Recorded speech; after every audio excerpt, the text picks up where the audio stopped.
Lahat po tayong mga tao, lahat ng nilalang, gustong mapagpala at isang buhay na mapayapa. Napakalinaw po ng turo ng Panginoong Hesus kung paano napagpapala ang tao. Kaya lang, dahil sa panlilinlang ni Satanas at dahil na rin sa sarili nating mga katigasan ng puso, yung mga madali at malinaw na itinuro ng Panginoon ay parang natago, nakubli, at yung dapat ay alam ng lahat ay parang naging lihim lang ng iilan na nakakaalam nun. The obvious becomes unclear, and the way to blessedness almost becomes a secret.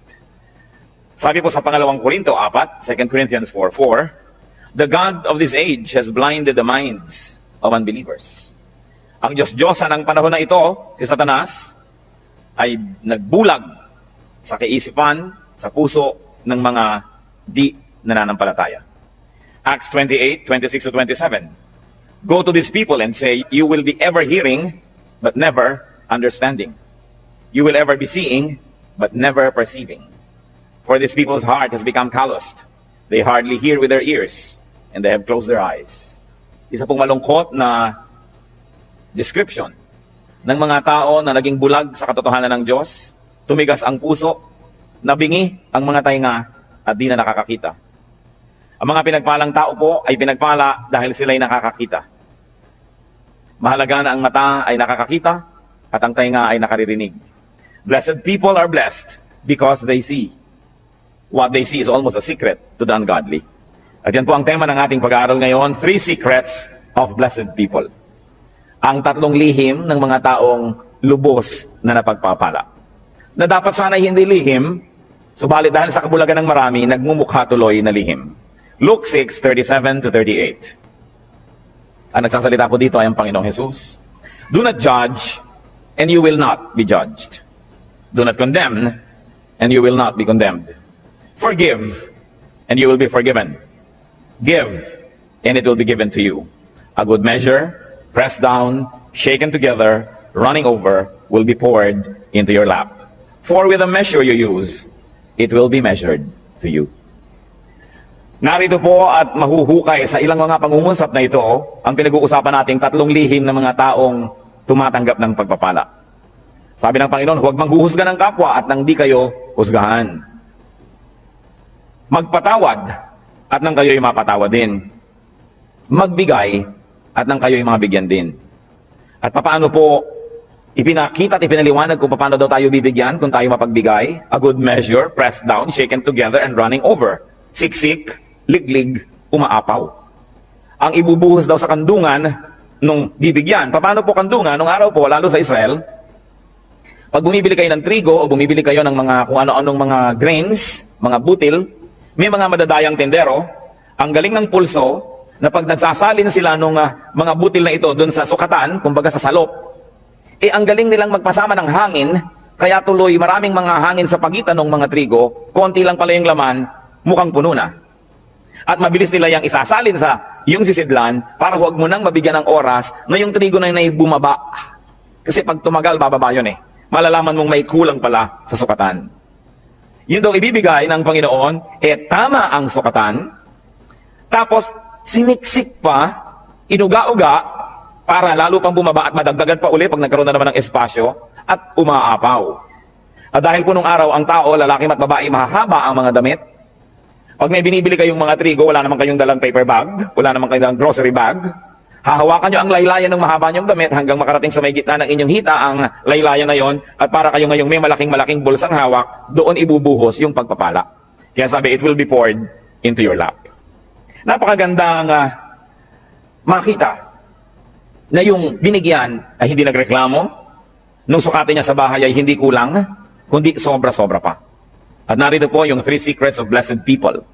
At pwede rin nating sabihin ito na 3 steps to blessedness. Unang-una pong daan tungo sa pagpapala ng Diyos, do not judge. Huwag manghuhusga ng kapwa.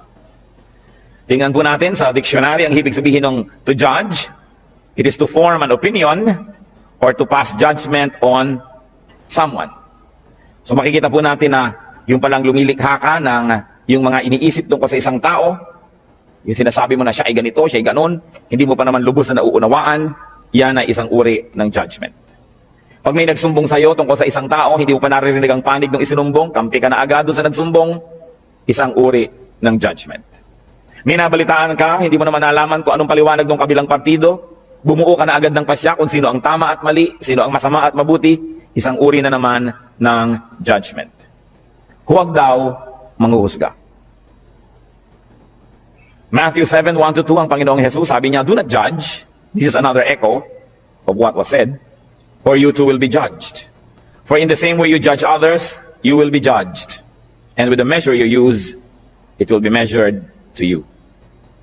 What will happen if we judged? Ano pong mangyayari pag tayo naghatol sa kapwa? Malinaw na malinaw ang sinabi. You too will be judged. Pag ikaw ay humatol, hahatulan ka rin. Nino? Ng tao at ng Diyos. Di po ba't pag may mga sinasabi sa iyong, dapat malinis ang bahay mo, dapat ganitong ginagawa mo, dapat ganyan ka, sasabihin ng iba, bakit ikaw? Kasi ikay humahatol, hahatulan ka rin. Pero, ang mas masakit doon, hahatulan ka ng Diyos. At yun ang mabigat na hatol. At ano naman po ang problema kung hahatulan tayo ng Diyos? Well, you will be found guilty. Tiyak na pagka Diyos ang naghukom sa atin, at tayo'y sinukat, tayo'y kulang. Tayo'y tinimbang, siguradong tayo'y kulang. Sapagkat sabi sa Romans 3:23, for all have sinned and fall short of the glory of God. Lahat ay nagkasala at kinapos sa kaluwalhatian ng Diyos. May exempted ba? Exempted ba ang mga taga-Bacolod? Exempted ba ang mga taga-Las Piñas? Hindi. Sabi, lahat ay nagkasala at kinapos. Romans 3:10-12, as it is written, there is no one righteous, not even one. There is no one who understands, no one who seeks God. All have turned away, they have together become worthless. There is no one who does good, not even one. Sa tingin ng langit, walang gumagawa ng tama. Lahat ay nagkakamali, panapanahon lang. Kung minsan ay tamang-tama ka ng 2 araw, sa pangatlong araw, nadapa, may mali na. Yun namang iba, hindi na talaga tumabangon sa pagkakadapa, permanente nang nakadapa. Sobra nang nasanay sa pagkakasala. Wala daw nakauunawa. Pero sasabihin natin, hindi po ba may ginagawa kaming tama? Subalit sabi rin sa Bible, ang pinakamagaganda at pinakamalilinis sa ating gawa ay para lang basahan. Kung ito ay hahambing sa kalinisan ng Diyos, kulang at kulang pa rin. Kaya walang maaring magyabang na sasabihin niyang, ako'y tama, so pwede na ako ngayong manghusga ng iba. Ako'y maayos, so pwede ko na ngayong hatulan ng ibang hindi maayos. Sapagkat maaring maayos kayo ngayon, hawak niyo ba ang bukas? Nakatitiyak ba tayo? Napakarami pong naririnig ko nung araw, mga magulang, kung pintasan yung mga anak na dalaga ng kapitbahay, ng mga tagarong kabilang kalye. Pagkatapos, kung lumaon yung mga sarili ng anak na dalaga ang mga napapariwara, di wala na sila ngayong masabi, dahil nauna na ang paghatol nila doon sa iba, sabi pa naman, kung anong panukot mo sa iba, ganun ka susukatin. Sobra kang mahigpit sa iba, magiging mahigpit din sa iyon Diyos. Yan ang problema, pag tayo po'y humahatol agad. Genesis 6:5, nung nilikha ng Diyos ang tao at kutakot-takot na kasalanan at mga kasamaan ng ginawa ng tao, the Lord saw how great man's wickedness on the earth had become, and that every inclination of the thoughts of his heart was only evil all the time. Nakita ng Panginoon kung gaano naging kasama ang puso ng tao, na wala siyang hinahangad, iniisip, kundi ang gumawa ng kasalanan. What will happen if you did not judge others? Well, you will not be judged. Yun ang blessedness. You will not be judged by people. Kasi hindi ka mapagsasabang, bakit ikaw? Bakit ikaw? Kasi wala ka naman binibitawang mga salita na humahamak sa iba at humahatol sa iba. So bakit kasi silipin? Pero ang mahalaga, God will not judge you. Hindi ko po alam kung naranasan nyo na mga kapatid, mga kaibigan, na talagang may ginawa kayong masama, talagang mali, tapos huling-huli kayo at wala na kayo talagang maikakatuwiran at ang kailangan nyo na lang talaga awa ng kapwa. Ang kailangan nyo na lang talaga maunawaan kayo, patawarin kayo. Kung tayo nalagay na sa ganung mga kalagayan, alam natin kung gaano kahina ang posisyon ng isang taong may kasalanan. Kaya ang inaalok ng Panginoon, patawad. Napakataas ng Diyos. At sa kanyang kabutihan, sa ating mga kabiguang siya'y abutin, ay minarapat niyang dumukwang, yumuko at tayo'y abutin. Lumilinis tayo, hindi dahil tayo malinis, kundi dahil tayo'y pinapatawad lamang. Kaya tayo na tumatanggap ng patawad ng Diyos, sino tayo para hindi magpatawad ng iba? Tayo na nangangailangan ng kanyang kabutihan, sino tayo para hindi maging mabuti sa iba? Napaka-importante mga kapatid, you want to be blessed? Do not judge. Pero araw-araw, gaano karami ang inyong binibitay? Gaano karami ang ating ipinapasilya elektrika, pinibigyan ng lethal injection? Gaano karami ang sinisira natin ng puri, pinapakulong natin, sinasaktan natin dahil sa ating mga bibig? Hindi nyo pa alam kung bakit nagkagulo yung dalawang tao, may kakampihan na kayo agad. Pag may nakagalit ang inyong anak, ang inyong kapatid, ang kapatid nyo anak at anak, lagi ang mabuti at ang laging masama ibang tao. Wala pa akong nakitang magulang na yung anak niya nag-drugs, napariwara, gumawa ng mga masama, nasasabihin niya, naku, masama ang anak ko. Wala. Laging nahawa sa masasamang kaibigan. Yung mga magulang naman, nung sinasabing masamang kaibigan na yun, yun din ang sinasabi nun, ako yung anak ko na influensya lang nung kabila eh. Kailan tayo magbubukas ng mata para tanggapin ang mga kamalian, mga kahinaan natin at ng mga mahal natin sa buhay? Kampi-kampi. We judge people immediately if they cross the path of those people that we love. Kaya yang pong emosyon, madalas yan bumubulag, sumisira sa isang malinaw na pag-iisip. Nakita niyo po sa mga hukuman, bago patawan ng hukom ang isang nasa sakdal, kailangan mo nang madinig ang magkabilang panig. May saksi ang umuusig, may saksi naman ang nagtatanggol. Pareho silang bibigyan ng panahon, susuriin ang kanilang mga sinasabi. Pero tayo po ba ginagawa natin yon o napakabilis nating gumawa ng mga conclusion na mga pagpapasya tungkol sa iba nating kapwa? Remember, pwede naman kayo mag-judge, okay lang yon. Just be perfect so that you will not be judged. But as long as you have sins, as long as you have errors and weaknesses, be kind with your judgment because you will need the same kindness to be applied to you. Do not judge if you want to be blessed. Ngayon po yung verse 37 ng Luke 6 na binabasa natin, forgive and you will be forgiven. Pangalawang hakbang tungo sa pagpapala, second step to blessedness, forgive. Magpatawad. Ano po bang kahulugan sa diksyonaryo ng forgive? It is to stop blaming. Tigilan na ang paninisi or to absolve from payment. Huwag nang singilin pa. At hindi pinag-uusapan dito ang pera o utang. Mabuting malinaw. Ang pinag-uusapan po dito yung mga utang sa loob na nasaktan kita, sige na, huwag nang singilin. Nagkamali ako sa iyo, sige na patawarin. Nagkulang ako sa iyo, sige na punan. Do not collect or take revenge. Balance the sheets. Kung meron pong metro, sige na, i-return na yung reading sa 0. Huwag nang matuos. Magpatawad. Gaano po sa ating karami ang may dala-dala dito sa puso na lason? Asido. Dahil hindi tayo nagpapatawad ng kapwa. Mga misis, na pinagtaksila ng iyong mga asawa once upon a time, napatawad nyo na ba? Kasi kung hindi pa kayo nagpapatawad, kahit pa nga kayo yung agrabyado, magiging dalawa ang pagka-agrabyado nyo. Kasi, hindi rin kayo patatawarin. Na bagamat hindi kayo naging taksil na asawa, maaaring may iba naman kayo ibang kasalanan na iuusig din sa atin ng langit. Kaya ang nagkataon ay pare-pareho lang tayong makasalanan. Iba-iba lang ang uri, anyo, hugis, kulay ng ating mga pagkakamali. Pero kung tutuusin, lahat din naman tayo may mga pagkakamali. At pag hindi kayo nagpatawad, kayo nagiging bilanggo ng taong kinamumuhian ninyo. Tuwing naaalala nyo siya, nawawalan kayo ng ganang kumain, nawawalan kayo ng ganang matulog, tumatamlay kayo.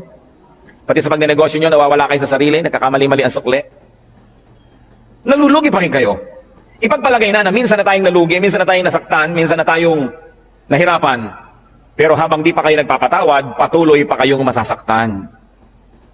Kaya sa pagpapatawad, hindi lang yung taong nagkamali ang pinapalaya ninyo, kundi ang inyong mga sarili rin. Gaano karami ang dumating ngayon dito na may kinikim-kim sa puso na sama ng loob, galit, nakatanim na mga hinanakit. Sayang ang pagpunta nyo rito kung lalabas pa kayo sa pinto ng bulwagang ito, nadala-dala nyo pa rin yan pauwi. Alam nyo po ba na kayo'y kinatagpo ng Panginoon ngayon, hindi ito isang aksidente, sapagkat nais niya tayong lahat palayain mula sa spirito ng hindi pagpapatawad.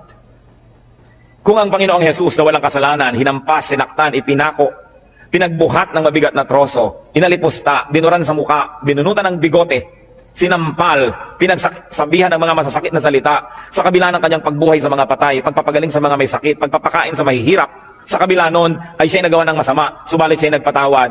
Sino naman tayo para hindi magpatawad? Meron din naman tayong nagawang mga masasama. What will happen if you forgave? You will be forgiven. Kuminsan po, nalulungkot ako makita ang marami nating kababayang napaka mga relihiyoso. nagpapapako sa krus, naghahampas sa sarili, inihiwa ng blade ang mga likod, dumidipa, lumuluhod sa munggot asin, naglalakad ng paluhod, pinahihirapan ng sarili upang mapatawad sa kanyang mga kasalanan. Hindi naman lihim ang daan tungo sa kapatawaran. Hindi sinasabi ng Panginoon na, o para patawarin kita, pahirapan mo ang sarili mo, saktan mo ang sarili mo. Ano po ba ang Diyos natin? Sadistang Diyos? Na ikalulugod niya na makita na tayo nahihirapan, nagdurugo, nagpapawis ng dugo? Hindi siya ganon. Hindi hinihingi ng Diyos ang ating mga sakripisyo para niya tayo patawarin. Ang sinasabi lang ng Diyos, magpatawad ka sa kapwa mo at mapapatawad ka rin ng langit. Hindi natin kailangan gawin yung mga mahihirap na ginagawa ng marami. Kaya nakakalungkot po sapagkat po ang Biblia, ang salita ng Diyos ay hindi nakabukas at hindi tinatanggap ng bukas na puso. Maraming ginagawa ang taong nasasayang. Pinipilit niya magpunyagi, maghirap. Subalit hindi naman pala yun ang hinihingi ng Diyos. Magpatawad ka lang sa kapwa. Kaya kung tutuusin, parang mapalad ka pa nga pagka maraming nagkamali sa iyo eh. Kasi marami ka ring mapapatawad. Therefore, you position yourself in the path of God's forgiveness. That's why everything that happens can be a blessing. If only you would open your eyes and see that our God is a God who dispenses blessing everywhere, every time, in every situation. What will happen if you did not forgive others? Eh ano naman ang mangyayari kung di kayo magpatawad? Matthew 6:14-15. Ito po ang sabi ng Panginoong Jesus. For if you forgive men their sin against you, your heavenly Father will also forgive you. But if you do not forgive men their sins, your Father will not forgive your sins. Yan po yung dasal nating Ama namin. Patawarin mo po kami sa aming mga utang, gaya rin naman ng pagpapatawad namin sa nagkakautang sa amin. Forgive us as we forgive those who trespass against us. Patawarin mo kami, gaya rin naman ng aming pagpapatawad. So ang sinasabi, Lord, kung kami po ay mahilig magbigay ng patawad, edi mahilig din kayong patawarin kami. Kung ayaw po namin magpatawad, huwag nyo rin kami patawarin. At kung binibigyan po namin ng limitasyon ng aming pagpapatawad, na sinasabi natin, pangatlong beses mo nang ginawa yan, sa susunod, di na kita patatawarin, Lord, ganoon din pong gawin niyo sa akin. Pag 3 beses na ako nagkaroon ng isang kasalanan paulit-ulit, sa ika-4, huwag niyo na po akong patawarin. Nauunawa po ba natin ito? Na kung tayo hindi nagpapatawad, tayo rin ang nalulugi. Forgiveness is a bridge. Don't burn the bridge over which you too must pass. Umisang sa kahigpitan natin, ayaw nating may makatawid, sinunog natin ang tulay, pero yun pala, kailangan din nating tumawid, pati tayo nadamay, hindi rin nakatulay. Kailangan ang pagpapatawad. Sasabihin ng iba, Pastor, napakahirap naman po yata yung magpatawad. Agree ako sa inyo. Yes, mahirap. Pero di po ba mas mahirap hindi magpatawad? Naaalala mo pa, sumasakit pa yung dibdib. Lumulungkot ka. Tumataas ang iyong blood pressure. Pagka naaalala mo ang mga gumawa sa'yo ng mali. Mahirap magpatawad, pero mahirap ding hindi magpatawad. Hirap din lang at hirap ang gawin nyo na yung sa panig ng Panginoon, yung inuutos niya magpatawad. At yan po ang dalangin ko ngayon, kung tayo mayroong daladala sa puso, dapat patawarin. Siguro parang pelikula na pumapasok sa screen ng inyong utak ang mga mukha ng mga taong ito. Patawarin nyo na. Alang-alang kay Kristo. At kung di malang alang-alang sa Kanya, mga kapatid, alang-alang sa inyong sarili. Sapagkat malinaw ang sinabi ng Panginoon, ang hindi nagpapatawad ay di rin patatawanin ng Ama sa langit. Kailangan ng isang himala para yan mangyari. Kailangan ng hipo ng Espiritong Banal para tayo magkaroon ng pagpapatawad. At yan po ang hihingin natin sa Diyos ngayon. Isang makapangyarihan na hipo niya. Magkaroon ng himala sa ating puso. Magkaroon tayo ng kakayahang magpatawad. Bagamat hindi sanay ng gusto natin. Kuminsan ay ang gusto natin maghiganti. Subalit hindi yan ang paraan ng Diyos. At ang gumaganti, nagagantihan uli, magagantihan, hindi na matapos ang gantihan. So if you do not forgive, you will not be forgiven by people and by God. You will remain guilty. Therefore, you will be judged. And in the end, you will be condemned. Pangalawa pong hakbang, forgive. Pangatlong hakbang, tungo sa pagpapala, give. Napakalinaw po ng sinabi, give and it will be given to you. Magbigay ka at susuklian ka. Bibigyan ka rin. At ano po, higit sa ibinigay mo, ang ibibigay sa iyo. Kasi, sukat na tama, sisiksikin, liligligin, aalugin, at umaapaw pa ang ibibigay sa atin. Wala tayong kalugihan. So give to people. Give people your 3 T's. 3 letrang T. Time, talent, treasure. Ibigay natin yan sa tao. Lalo sa mga mahal natin sa buhay. Nagtataka naman ako sa mga tao na nag-aaway-away ang magkakapatid dahil sa kaprasong mana. Natitikis ang mga kamag-anak na may sakit, may pagdurusa, samantalang meron naman pwedeng itulong. Sabi, give. What we do to people is counted as done for and given to Christ. Alam niyo po ba na ang pagbibigay sa tao, lalo yung hindi nakakaganti, hindi makakapagbayad, ay inaari ni Kristong sa kanya ibinigay at kung ganon, siya ang magbabayad. Ano po ba ang tunay na pagbibigay?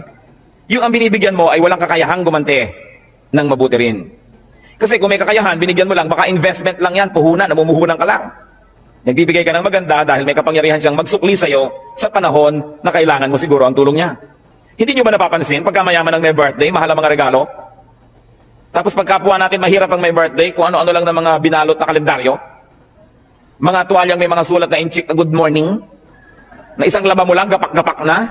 Eh kasi mahirap ka eh. Baka hindi ka makapagbigay ng mamahalin sa birthday niya, so ba't ka niya bibigyan ng mahal? So hindi nagbibigay ng mumuhunan.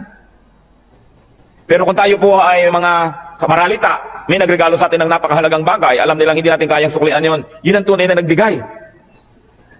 So pati po ang ating mga pagbibigay susuriin natin, tayo ba'y nagpapadama lamang, namumuhunan lamang, o nagbibigay talaga? Sa palagay niyo po ba, ay maipagkakaila natin sa Diyos ang tunay na laman ng ating puso? Ang Diyos ang sumusukat, maging ng mga iniisip natin na lingid sa ating kapwa-tao. At sabi nga sa Bible po, sa oras ng paghuhukom, sasabihin ng Panginoon, hali kayo mga hinirang, mga pinagpala. Nagugutom ako, pinakain ninyo ako, nagiginaw ako, binigyan niyo ako ng balabal. May sakit ako, dinalaw niyo ako. Nakulong ako, nasa piitan, helpless, powerless. Pinuntahan ninyo ako. Handito ang inyong gantimpala. At sabi ng mga tao, kailan naman po namin nakita na ganun kayo? Diyos naman kayo.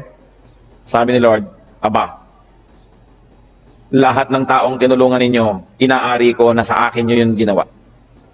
May tanong ako sa inyo. May gumawa ng mabuti sa anak nyo. Di ba tinatanaw nyo? Di ba mas natutuwa pa nga tayo na sa birthday ng anak natin may nagregalo kaysa sa sarili nating birthday?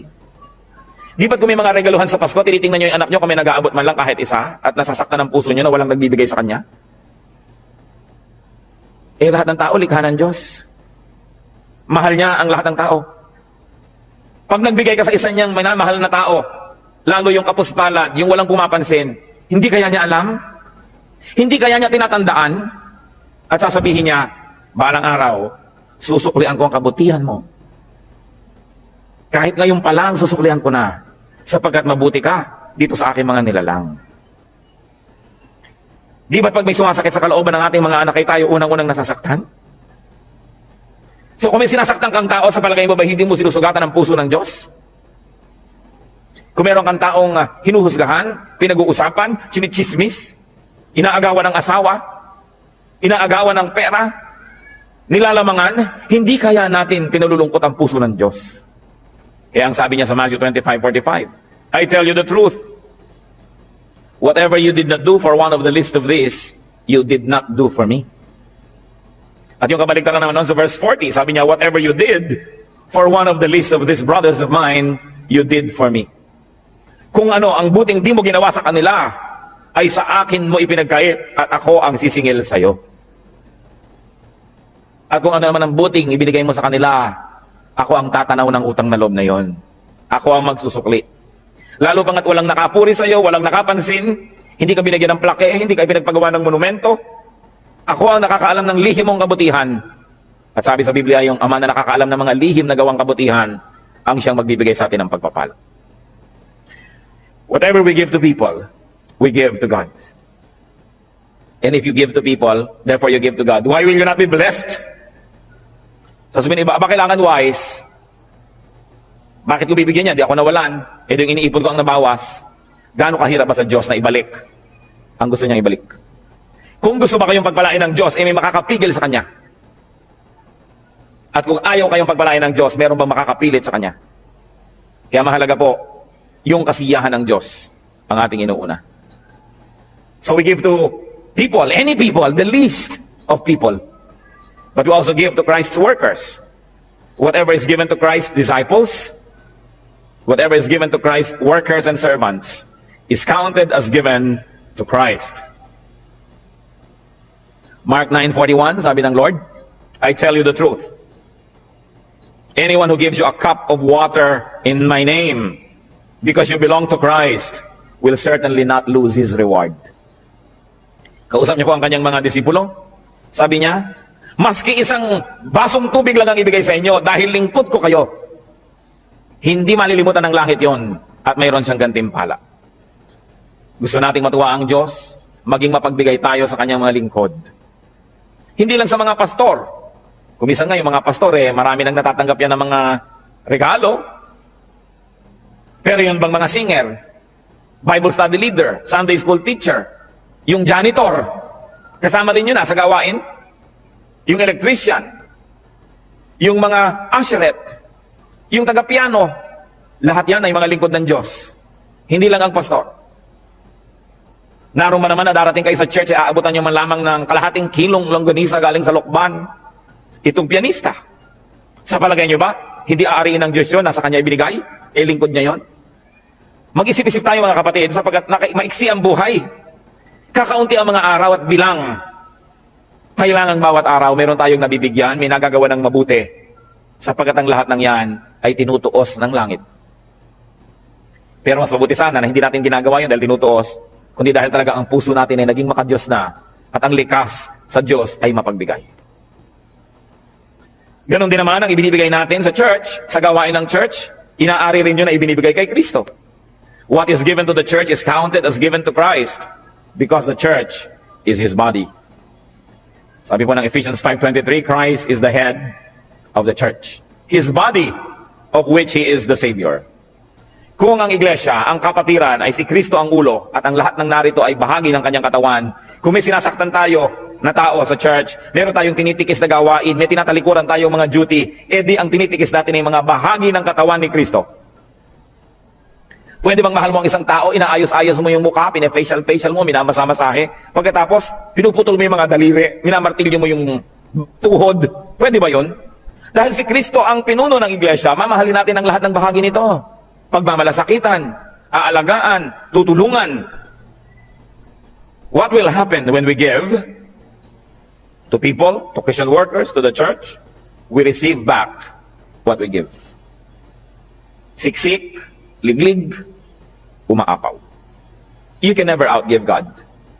Katulad ng mga lingkod ng Panginoon, mga pastor, mga misyonero na marami nagre-regalo, tiyak na yung mga nagre-regalo doon dahil una nang naregaluhan noong manggagawa na ng Panginoon. Siguro na ipanalangin, siguro yung naturuan, na bigyan ng pangaral, na bless, kaya ngayon nagsusukli. Yan ang sinasabi, pag nagbigay ka, may babalik. Ngayon, kung walang nagbibigay sa iyo, kapatid, edi mag-isip-isip ka rin. Baka naman hindi ka rin nagbibigay kasi. Because if you are a blessing to people, the same people will also be blessings to you. Because life is a circle. Pabalik-balik lang. We inhale, we exhale. Araw, gabi, dilim, liwanag. Give, receive. Yun ang buong circle. Ngayon, kung kayo lamang i-receive ng receive, one way. Nakita po ninyo ang mga estero dito sa Maynila, mga kanal, bakit mabaho? Bakit ayaw lumakad ng tubig? Kasi barado. Dahil ang mga ilog dito, sa dami ng bara, tanggap lang ng tanggap ng mga dumadating pang tubig, dumadating na kalat, hindi naman ibinibigay, hindi naman lumalakad, tanggap lang ng tanggap, bumabara tuloy. Ano ba ang magandang ilog? Di po ba't yung umaagos? Na narito ako, tatanggap ako, ibibigay ko. Tatanggap ako, ibibigay ko. May agos. Pag tumatanggap tayo ng pagpapala ng Diyos, meron tayong ginagamit sa sarili, may ibinibigay tayo, may agos. Pero kung sinosolo mo, ang kamay may punong-puno na ng mga luma at mga hampok at mga bilasa na mga pagpapala, paano ka tatanggap ng bago? Kailangan kasi pag may pagpapala, ibinibigay natin sa iba, tinatanggap natin yung iba, wala ka na namang laman, bibigyan ka na naman ng Diyos. How can you inhale when you have not exhaled? So it's a matter of giving and receiving. And we receive back what we give. Kaya sabi sa Luke 6:38, give and it will be given to you. A good measure, pressed down, shaken together, and running over, will be poured into your lap. At sa Luke 6:38, for with the measure you use, it will be measured to you. Kuripot po ba kayo sa kabutihan? Magiging kuripot din sa inyo ang langit.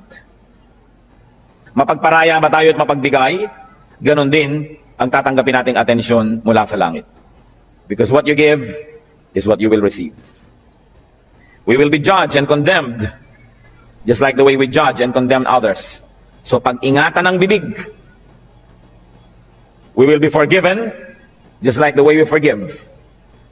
And we will be given just like the way we give. May tatlong bagay pong kailangan tayong mga tao. Unang-una, kalayaan mula sa judgment, mula sa paghuhukom. Kasi lahat tayo guilty. Kailangan din nating mapatawad tayo dahil tayo may kasalanan. At kailangan din nating tumanggap ng pagpapala ng Diyos. Simple, para ang lahat ng yan ay maganap. Blessed people, or the people who will be blessed, do not judge. Suriin natin ang ating mga isip. Watch yourself. Blessed people, forgive. Check your heart. And make it a habit to forgive. Baligtarin po natin ang ating mga kostumbre. Kasi kung minsan, ang nakaugalian na natin, magtanim ng sama ng loob, maghinanakit, hindi kumikibo, pero galit pala. Baligtarin natin yon. Sabi sa Romans chapter 12, be renewed by the changing of your mind. Palitan na ang paraan ng pag-iisip. Alisin na yung mga lumang paraan na hindi naman nakabubuti. Make it a habit to forgive. That when people wrong you, immediately, your instant reaction is to forgive. Habit yan. It can be formed. It is a learned behavior. And God can help us. And of course, a way to blessedness, a way to prosperity, is to give. Suriin natin ang ating mga sarili. Hindi naman dapat lihim ang mga bagay na ito. Ibinunyag na ng Panginoon. Nagiging lihim lang sa mga nagbubulag-bulagan at nangagbibingi-bingihan. Panginoong Diyos, suriin niyo pong puso namin. Turuan mo kami, Lord, na tunay na maging marunong. Karunungan na kumikilalang ang tamang gawin yung ipinagagawa nyo. In the name of Jesus, I rebuke all work of Satan and all deception of the evil one in the hearts of these men and women before the Holy God. We rebuke and drive away the deception, the burdens, the heaviness, the darkness, and we declare freedom for the people who are opening their hearts to the Lord today. Tanggapin natin ang kalayaang magpatawad, ang kalayaang maging makadiyos, ang kalayaang maging malinis, at nawa ang pagpapala ng Panginoon lalo pang sumagana sa buhay ninyo. Sa ilang saglit mga kapatid, patuloy tayong yumuko sa katahimikan, makipagniig tayo sa Diyos.